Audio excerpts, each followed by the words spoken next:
সংস্কার প্রস্তাব নিয়ে জাতীয় ঐক্যমত্য কমিশনের সঙ্গে দ্বিতীয় দফায় বৈঠক করল তরুণদের রাজনৈতিক দল এনসিপি। মঙ্গলবার রাষ্ট্রের মৌলিক সংস্কারে ৭৫টিরও বেশি প্রস্তাব দেয় দলটি। বৈঠকের শুরুতে কমিশনের সহসভাপতি আলী রিয়াজ বলেন, গণতান্ত্রিক রাষ্ট্র প্রতিষ্ঠা করতে দ্রুতই দেয়া হবে জাতীয় সনদ তৈরির পথরেখা।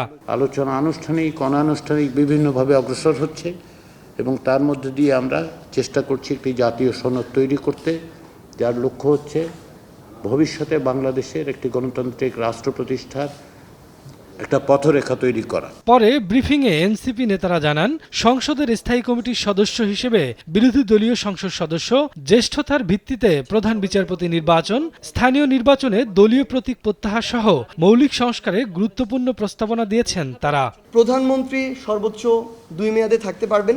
দলনেতা, প্রধানমন্ত্রী এবং সংসদ সদস্য একই ব্যক্তি হতে পারবেন না। পার্লামেন্টের বিরোধী দল ছায়া ক্যাবিনেট গঠন করতে পারবে। এই ছায়া ক্যাবিনেটের বেশ কিছু কাজ আমরা তুলে ধরেছি।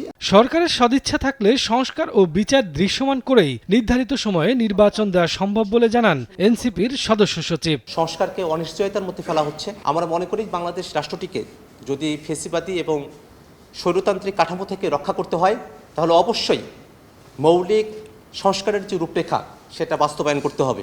সংস্কার প্রশ্নে প্রাথমিক পর্যায়ে 15 মের মধ্যে সব দলের সঙ্গে আলোচনা শেষ করে দ্বিতীয় পর্যায়ের দিকে অগ্রসর হতে চায় ঐক্যমত্য কমিশন। বাস্তবায়নের মধ্য দিয়ে সামনের নির্বাচনের দিকে আমরা অগ্রসর হতে পারি। শফিকুজ্জামান রুবেল, সময় সংবাদ, ঢাকা।